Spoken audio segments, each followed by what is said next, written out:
Hello and good evening. I'm Melissa Idris. And I'm Sharad Kutan. Welcome to Consider This. This is a show where we want you to consider and then reconsider what you know of the news of the day. Several large-scale land reclamation projects are underway on the coast of the Melaka Straits under the Melaka Waterfront Economic Zone Development Project. Now, the extensive reclamation works covers almost half of Melaka's coastline, affecting some 8 coastal constituencies.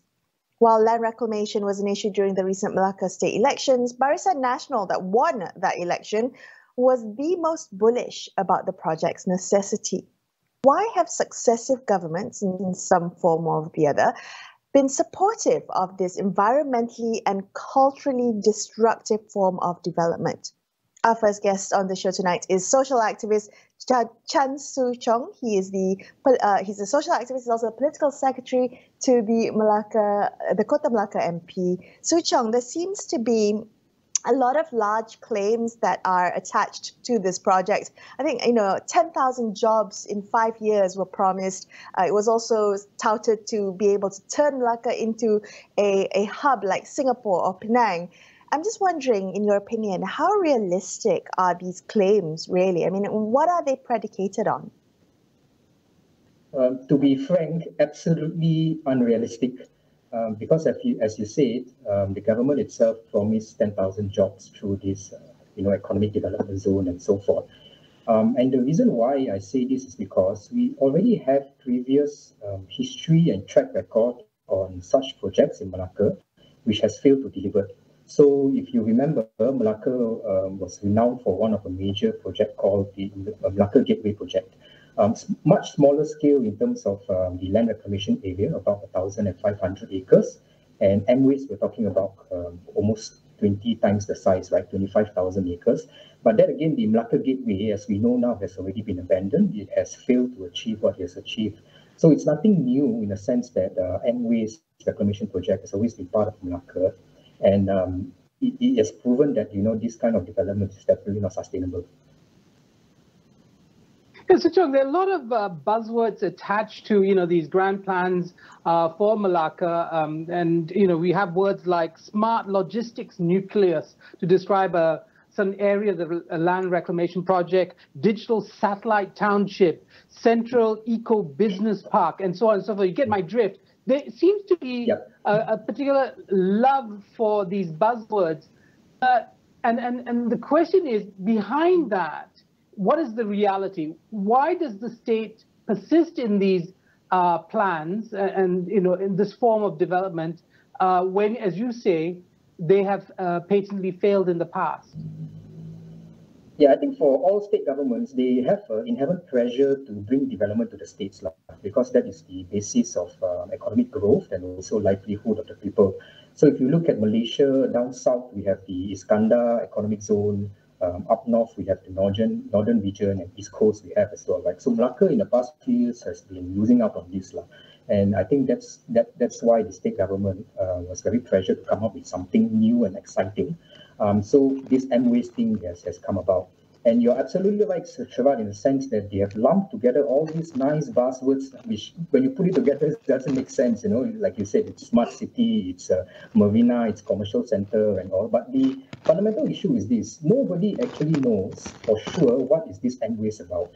Because up till today, there is no blueprint or no tangible plans that is being laid out, right? So all we know now is that it's a massive land reclamation project, 25,000 acres across 33 kilometers along the coast of Melaka. But really, the details are really not there. We don't know what is going to be built, what is going to be developed. My sense, it's going to be another major real estate development thing, So you'll have a lot of condominiums, a lot of commercial centers being developed over the next 4, 5, or even 10 years. And these are big questions that Melaka has to answer on whether, this kind of development is sustainable or not. Well, that kind of thinking of creating a real estate-driven development has often been tied to, reclamation project, profit-driven reclamation projects, particularly because technology has made it relatively cheaper for reclamation projects to yield such high profits. And when Melaka government says that they want to turn Melaka into a Singapore, for instance, and these are cities that have used, countries that have used land reclamation as a way to boost development. Singapore, Hong Kong, even Penang is looking at that. Is Melaka of the same ilk of these cities, of a Singapore, for instance? Is it in the same boat that it needs to use land reclamation as a way to drive development? Well, I think we really can't compare Melaka to Singapore, Hong Kong, or even Penang. For once, those are city-states which have very limited resource in terms of land. So they have an added pressure to develop or create new land to fulfill their developmental needs. But in Melaka, that is hardly the issue, because if you move towards the inland of Melaka, there are acres and acres of land which are undeveloped, of low value, right? So really, this land reclamation is, I'm going to use a strong word, it's really a lazy way of doing things, right? Because you're going to create new land which is unnecessarily in these areas that are already of high value. And you're absolutely right that it is driven by profit, both the state and the companies, developers, because you are really creating something out of thin air, right? There's no major investments needed in terms of technology or whatnot. It's just basically putting sand into the sea and the coast that we have, creating this valuable land which companies and states will own.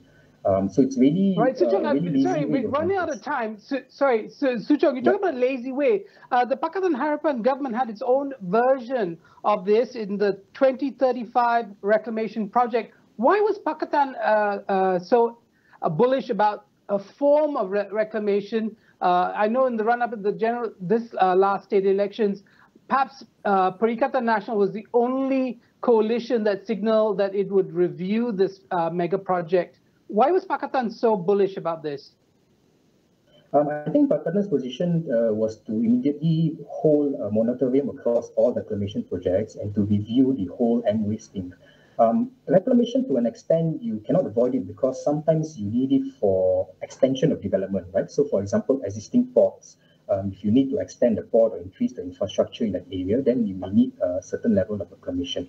But what M-Waste is proposing, it's a whole new monster altogether. It's 25,000 acres, right? So this will change the whole landscape in Melaka in terms of not only if they achieve what they deem to achieve, right, in terms of economy, but also the impact on the environment in terms of the geography of Melaka. It's going to be changed forever. So it is not comparable in the sense of what Pakatan is saying in terms of reviewing pockets of reclamation as opposed to this M-Waste. All right. Okay. Suchong, thank you for your time. Social activist Chan Suchong there. We're going to take a quick break here and consider this. Stay tuned. We'll be back with more.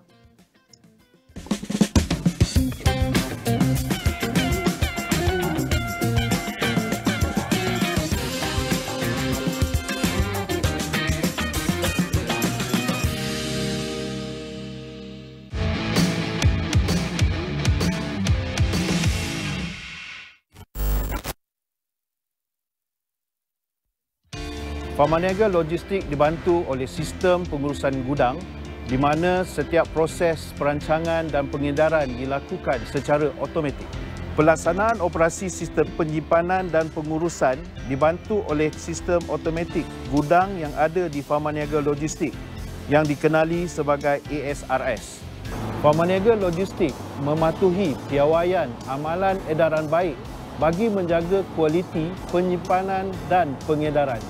Ia penting bagi memastikan keberkesanan produk tersebut tidak terjejas. Produk rangkaian sejuk perlu disimpan di dalam julat suhu 2 darjah Celsius sehingga 8 darjah Celsius. Sistem pengedaran pengangkutan juga dilengkapi dengan sistem kawalan suhu bagi memastikan integriti produk. Technology is changing the future of logistics. To run a growing business is to be on a journey. And along the ride, you'll have many questions, challenges, and a few surprises.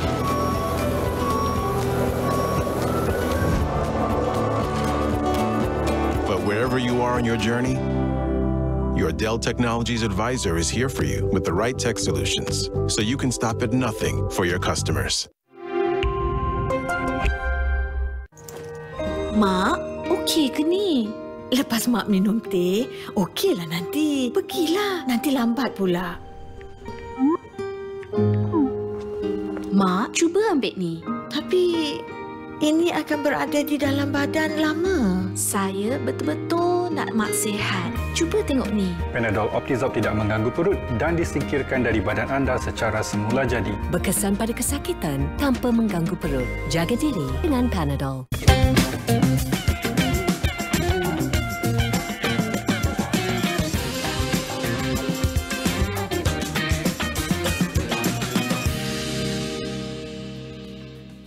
Hi, you're watching Consider This. I'm Melissa Idris. With me is Sharad Kutin. Let's continue our look at the impact of land reclamation in Melaka. Joining us now is Ahmad Shafiq Muhammad Afifi. He's a representative of Save Our Seas Melaka. Shafiq, help us understand who are the communities that are affected by land reclamation development? Okay, we are made up of varieties of people, from enthusiasts to activists to the neighborhood, because at first we started as our taman members. We collaborate and we thought we have to do something, and then we start search out for other people, and then who are more into the activists, and we start asking for their advice how we should push this issue forward. Shafiq, so could you help us understand what is it about the land reclamation initiatives that various governments have been pushing? What is it that you think it's going to, or how is it going to impact you and your communities that have mobilized you to take action?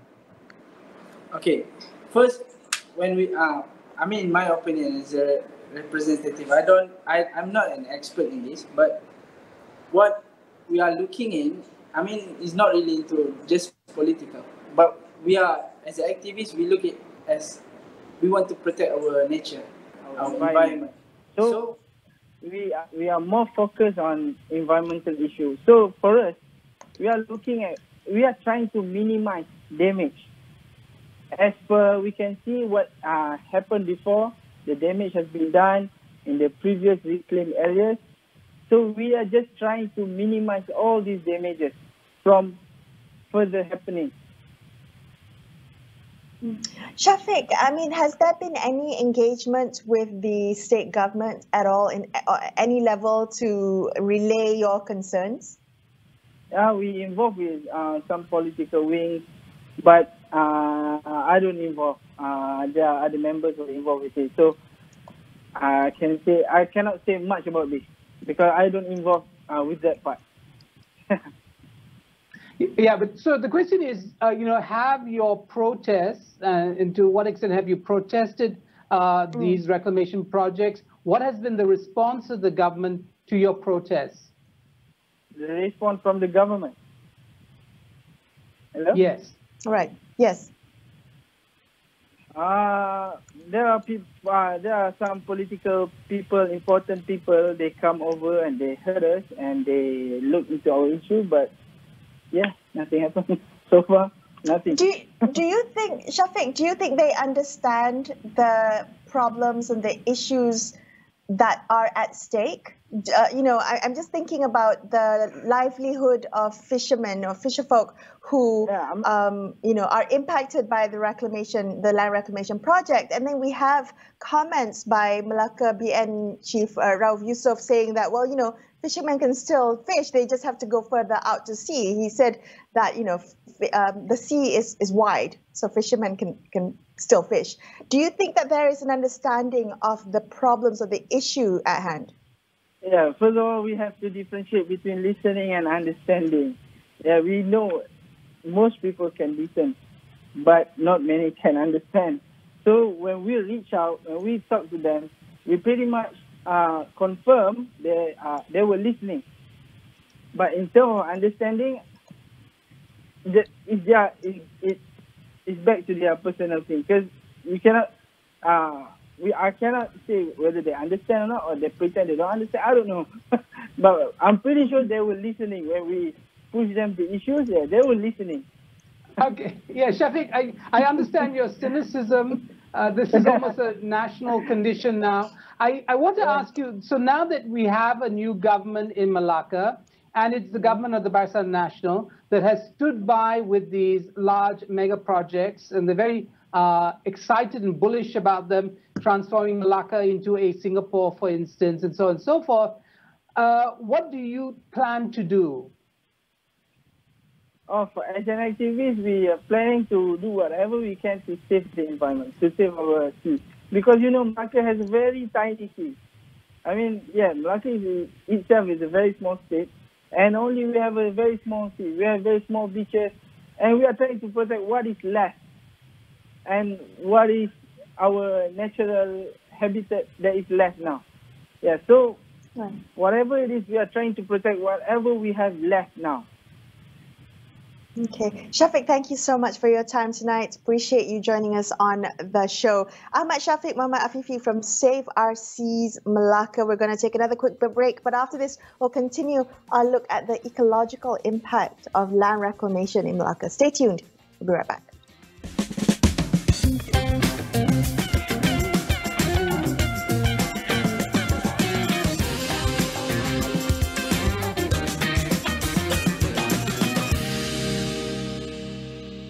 When the world was changing for photographic film, we helped change the world as a pioneer of the digital age.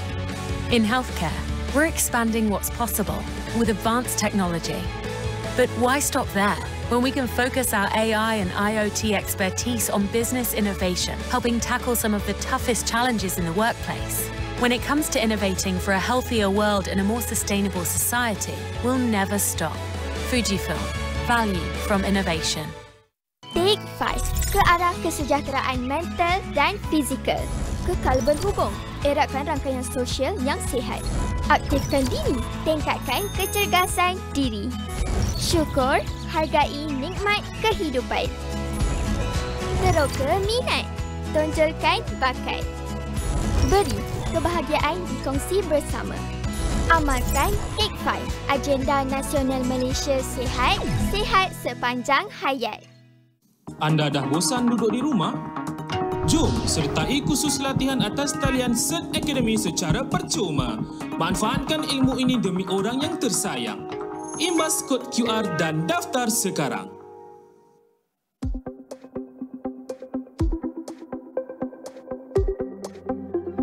Internet yang perlahan dan tidak stabil mengganggu operasi perniagaan?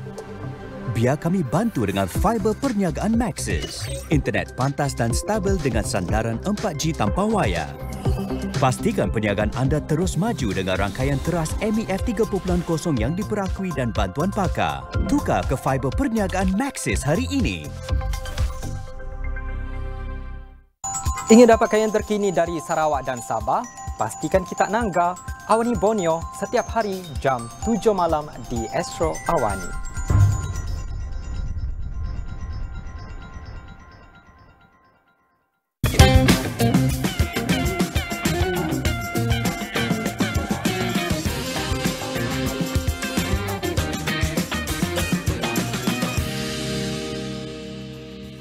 Hi, thanks so much for staying with Sharad and I on Consider This.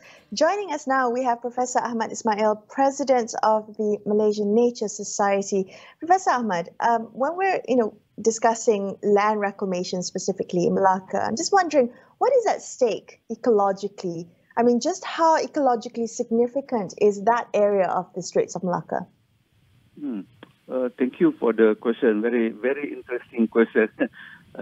In terms of ecology, we need to look if any land reclamation or any sand dredging, whatever, offshore, three things that we need to look at. Number one is a biological impact.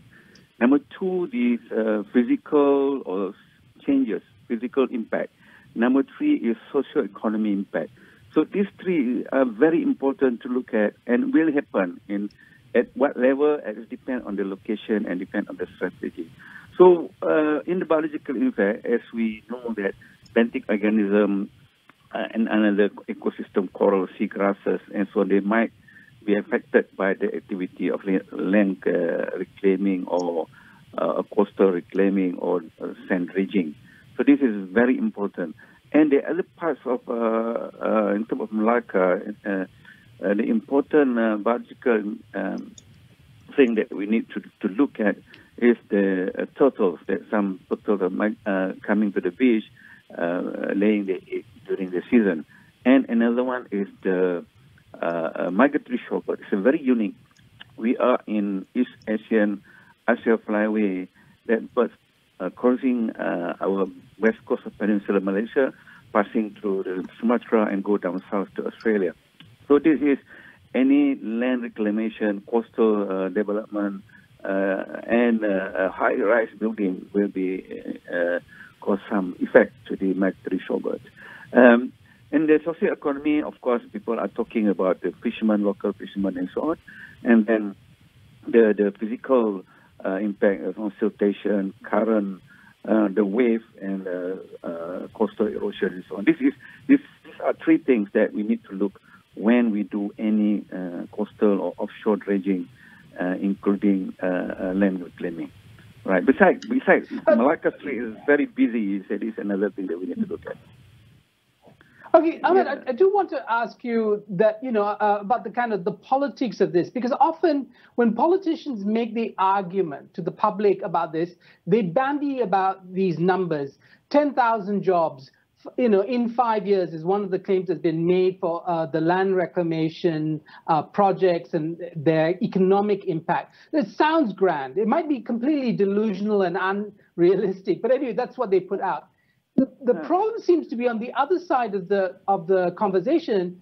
People like yourself from the Nature Society and saying that this is areas for turtles to lay their eggs and so on and so forth, the migratory birds to land.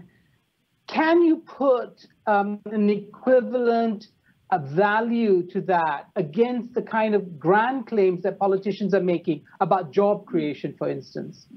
That is very, very good, sir. That is very good explanation or very good point to highlight.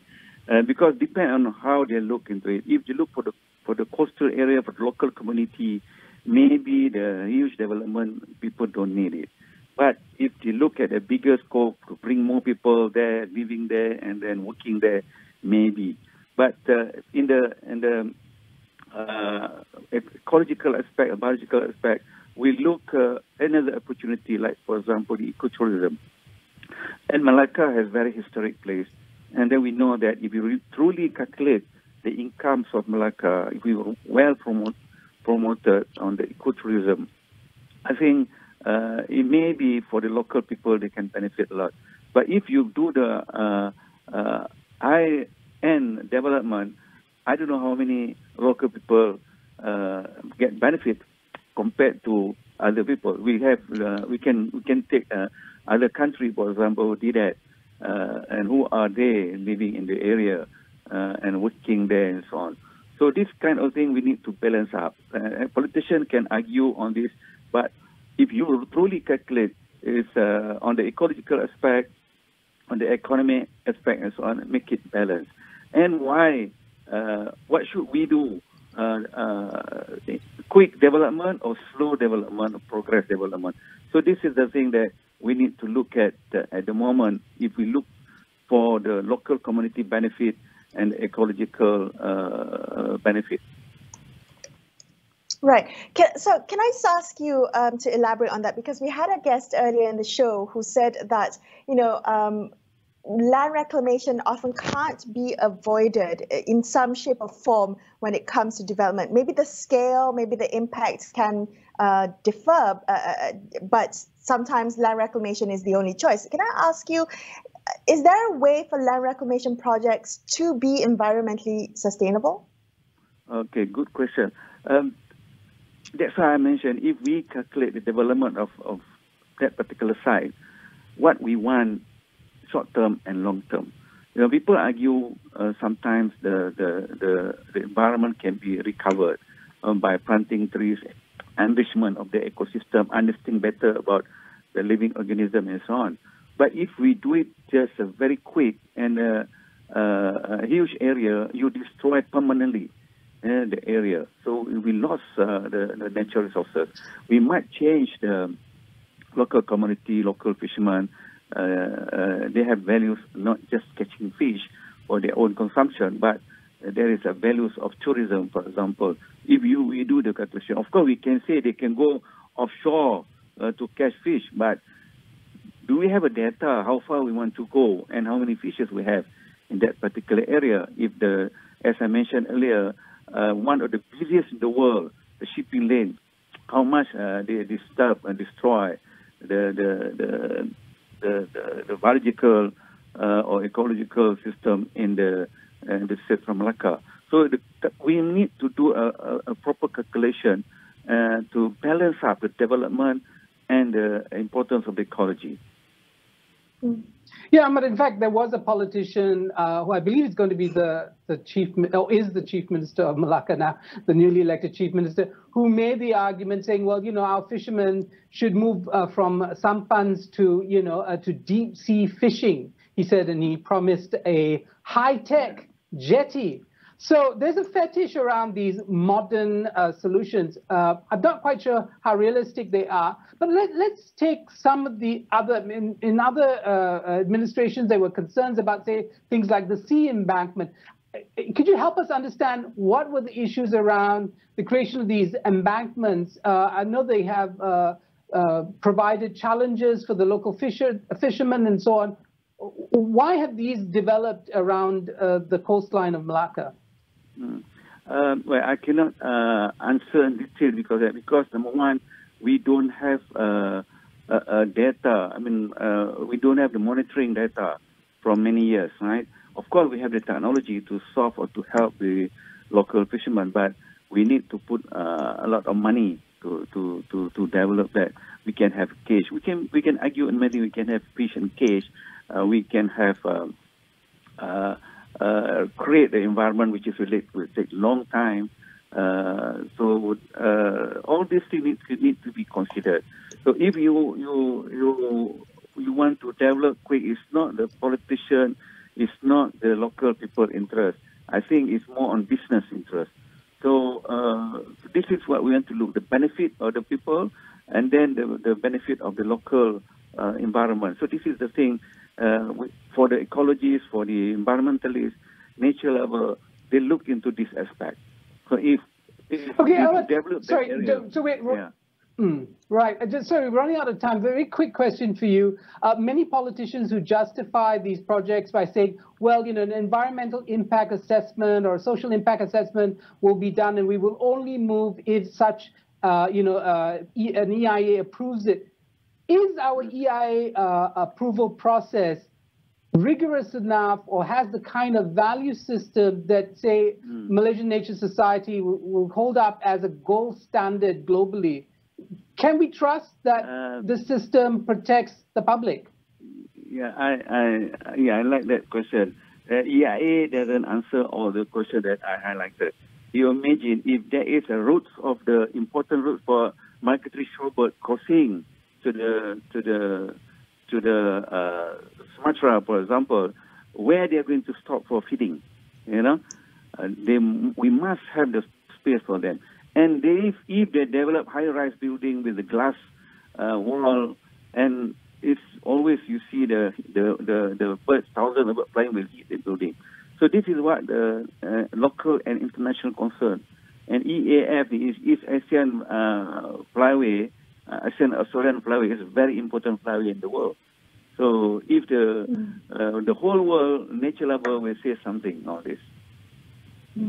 All right. Thank you so much, Professor Ahmad Ismail, President of the Malaysian Nature Society there, wrapping up this episode of Consider This. Before we leave you tonight, a reminder that you can get the latest information on COVID-19 vaccines at astroawani.com as well as the Astro Awani app. I'm Melissa Idris. And I'm Sharad Kuttan, signing off for the evening. Thank you so much for watching the show. Good night.